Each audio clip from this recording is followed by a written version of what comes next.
Hello class 8th, good morning.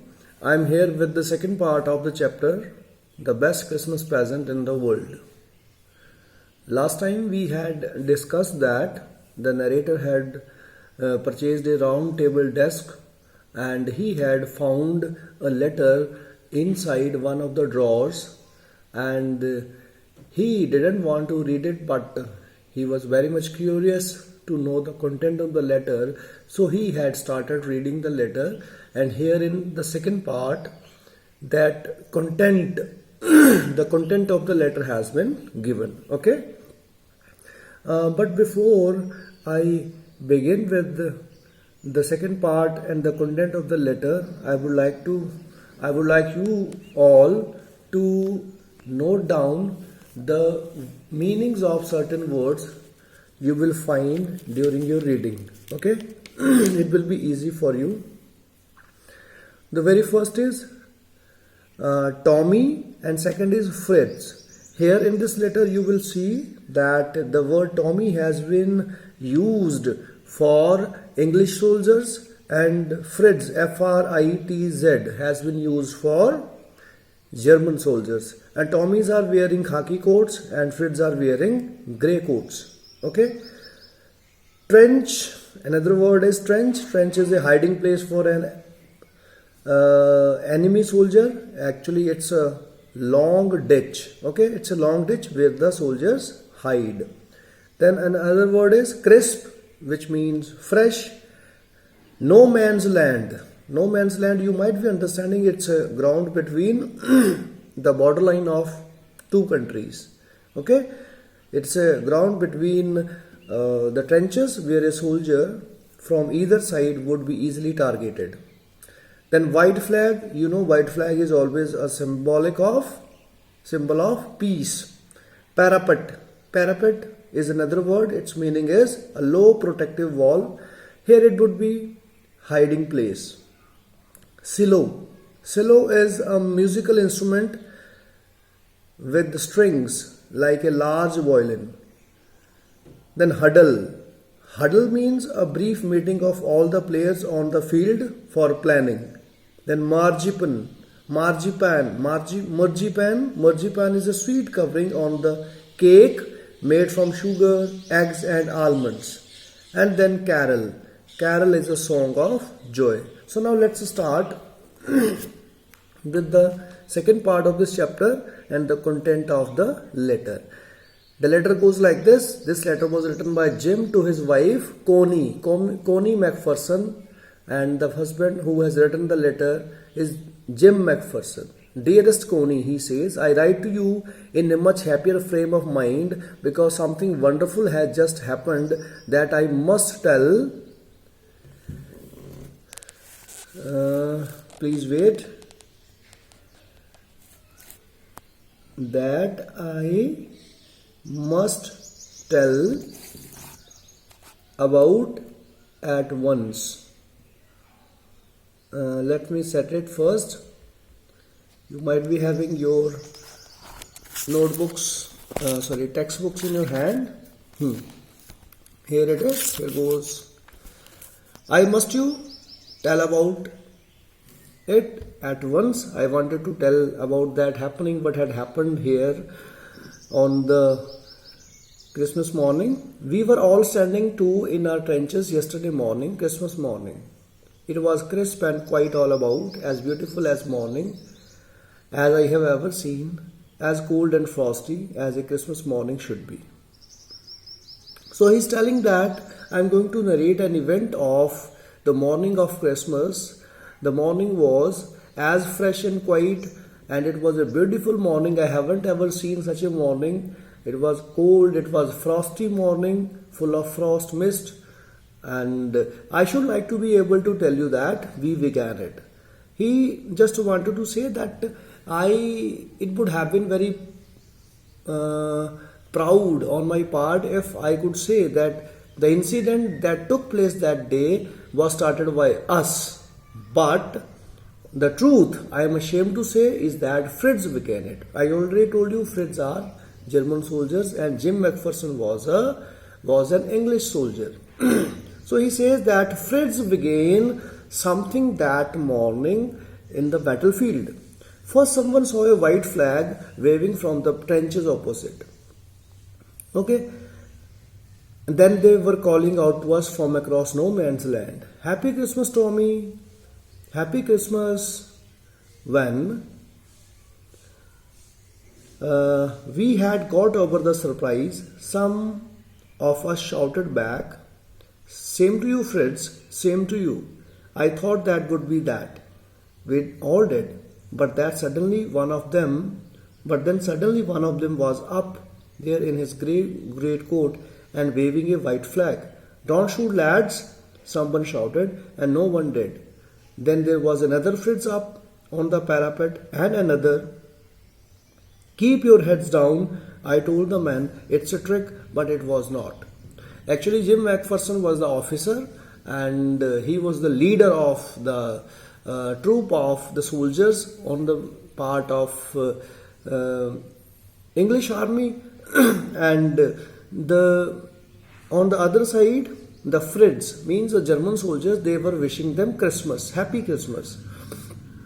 Okay, they were calling to them across the no man's land as "Happy Christmas, Tommies, Happy Christmas." And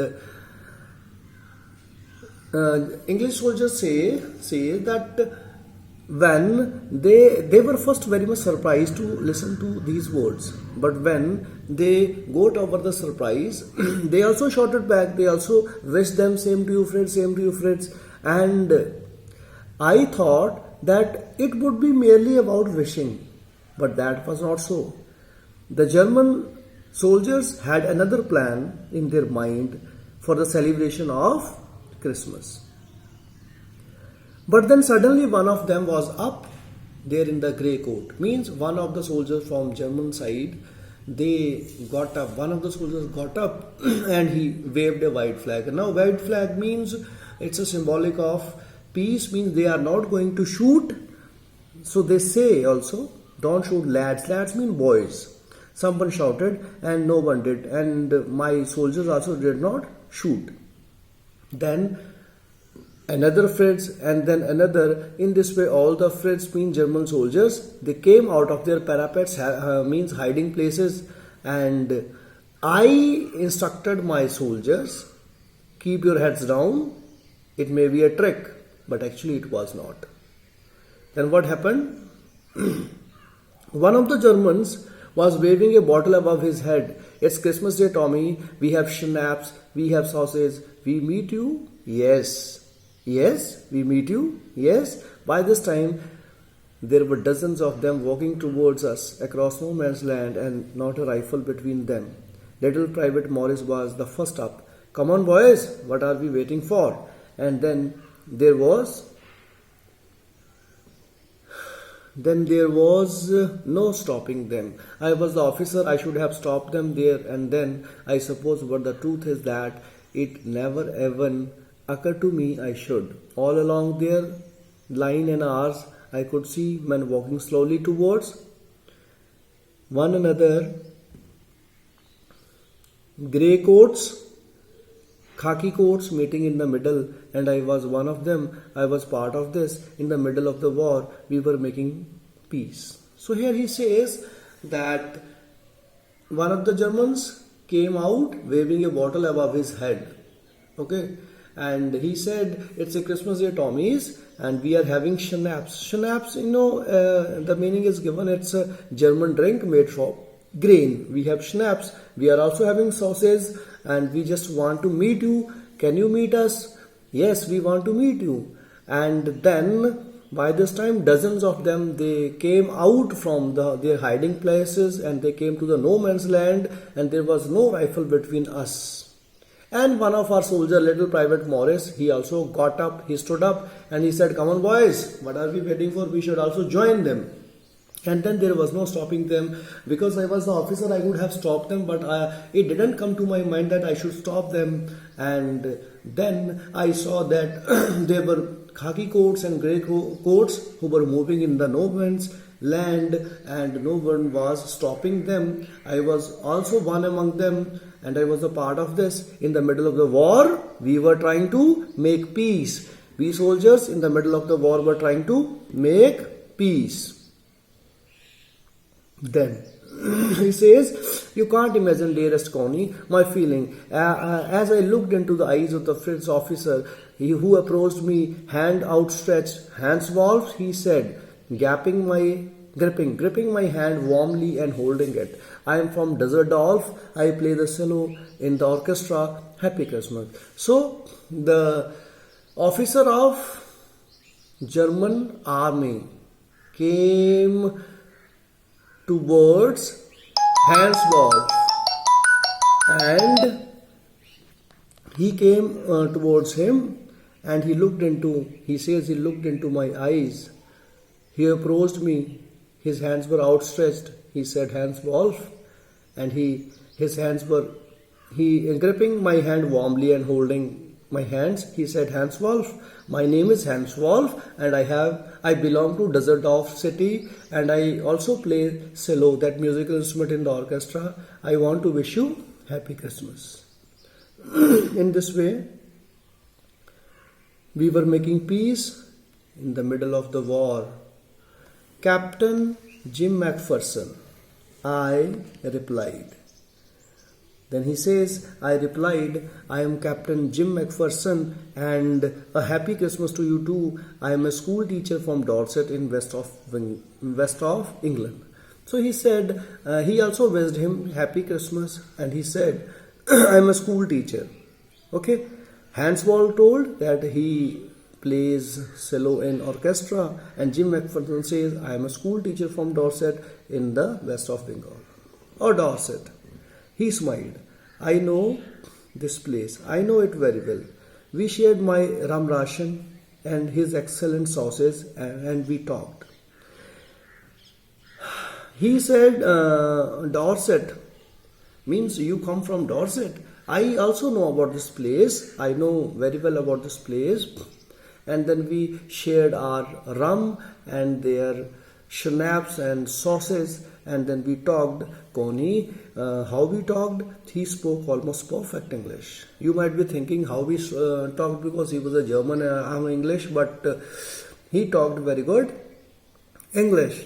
But it turned out that he had never set foot in Dorset, never even been to England. He had learned all he knew of England from school and from reading books and English. So he had never visited England, but he had learned everything in his school from reading the books.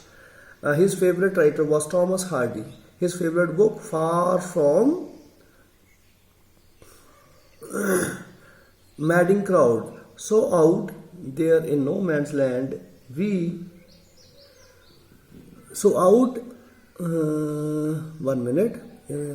there in no man's land, we talked of Bathsheba and Gabriel Oak and Sergeant Troy and Dorset. So he had learned everything about England from school and reading books, and his favorite writer was Thomas Hardy, and his favorite book was Far From Madding Crowd, as well as Out There in No Man's Land. He says we were discussing certain characters of the history like Bathsheba, Gabriel Oak, Sergeant Troy and Dorset city. He had a wife and one son born just 6 months ago, and I looked about me. There was huddles of khaki and grey everywhere. Okay, there were teams of khaki and grey everywhere in the no man's land, all over no man's land. They were smoking, they were laughing, they were talking, they were drinking, eating. Hans Wolf and I shared what was left of your wonderful Christmas cake. Now Jim says that Connie, you had sent me a Christmas cake, and I with Hans Wolf shared your wonderful Christmas cake. He thought the marzipan was the best he had ever tasted. He said that the marzipan means the covering over the cake was wonderful. He had never tasted such in his life. And I agreed. We agreed about everything. He was my enemy. There was never a Christmas party like it, Connie. So he was agreeing to me, and we were actually agreeing to each and everything. And actually we had been enemy. Coney, I want to tell you that this was, I would never have such a party in my whole life. Then, someone, I don't know who, brought out a football. Great coats were dumped in piles to make goalposts. And next thing we knew, it was Tommy against Fritz out in 1 minute. In the middle of no man's land, and 1 minute.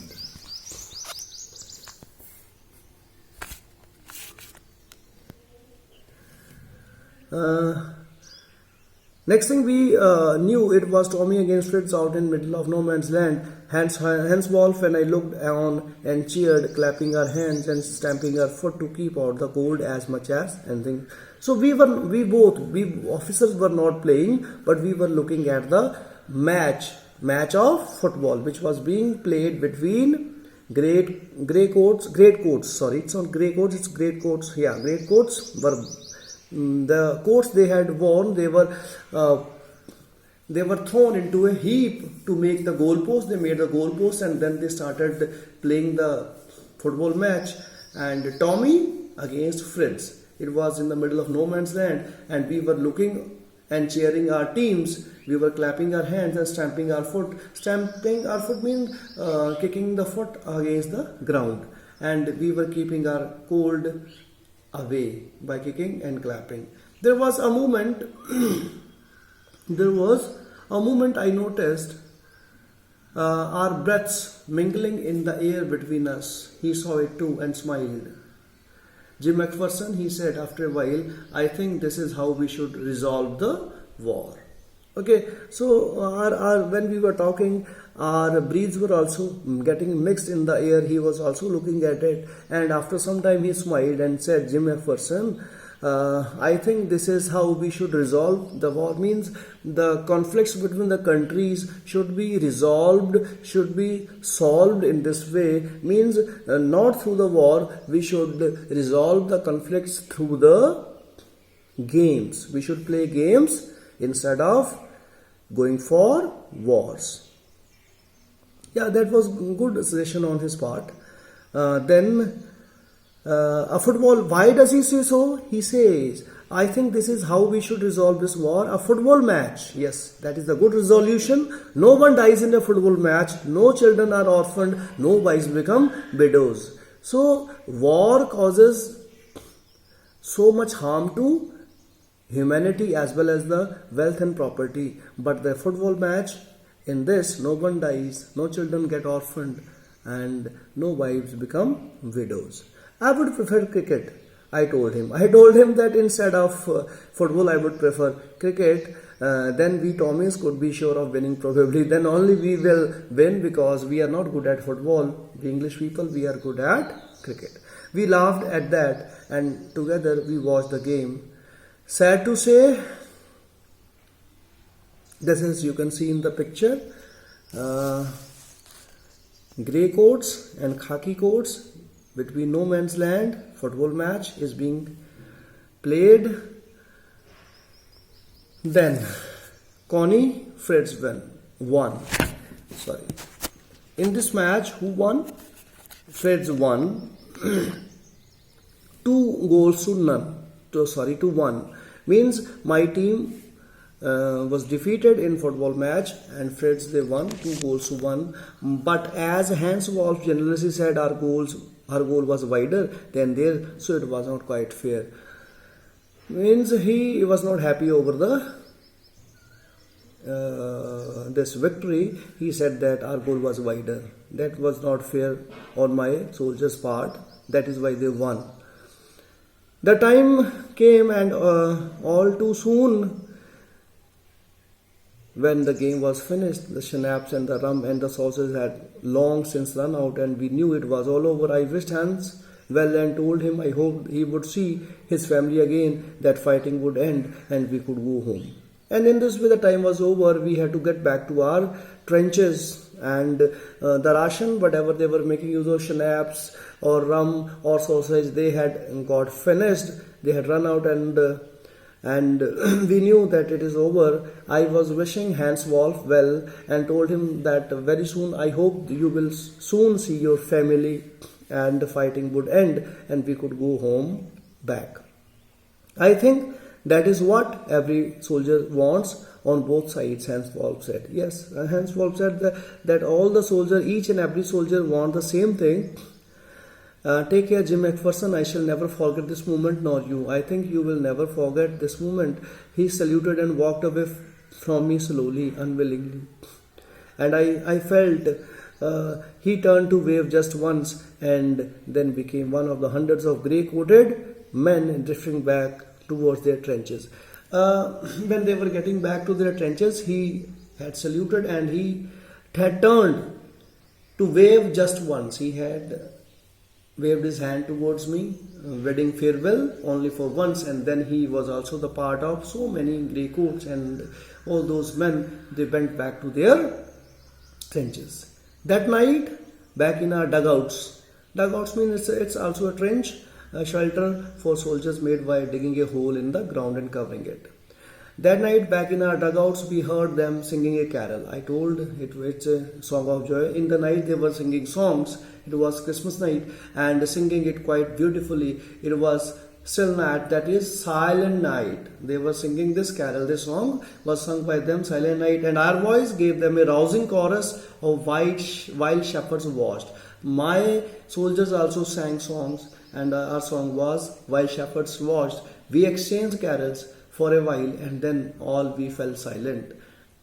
We had all our time of peace and goodwill, a time I will treasure as long as I live. So this was the meeting between the Tommings and Fritz, and he says that it was a wonderful time and it was a time of peace and goodwill. I would like to treasure this time as long as I live.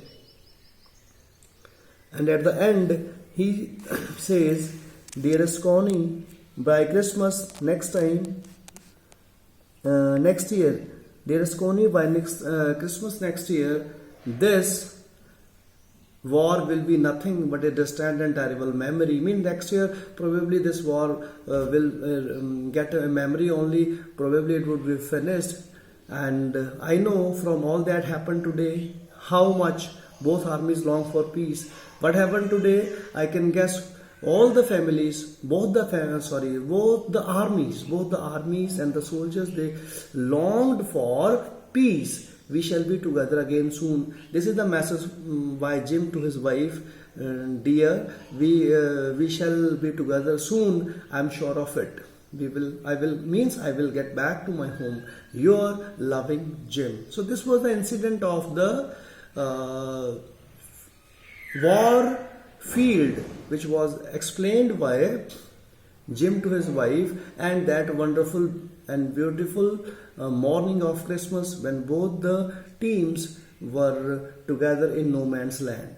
Okay, it was the second part. The chapter is not yet over. It is also having third part. I will come with the third part soon for you. Then the chapter will be finished. Till then, here is the exercise for you. First, you have to read out the chapter as a whole, and then here are the questions. You have to note down the answers in your exercise, in your notebooks, and also show me through your photos in the group the work you have done in your notebooks. Okay, here are the 5 questions. You have to write down the answers. Okay, if you find any problem, please make a call. It is your teacher, Narinder Kumar, PZ English, Kendriya Vidyalaya Naleti. Please stay safe, stay healthy, stay inside.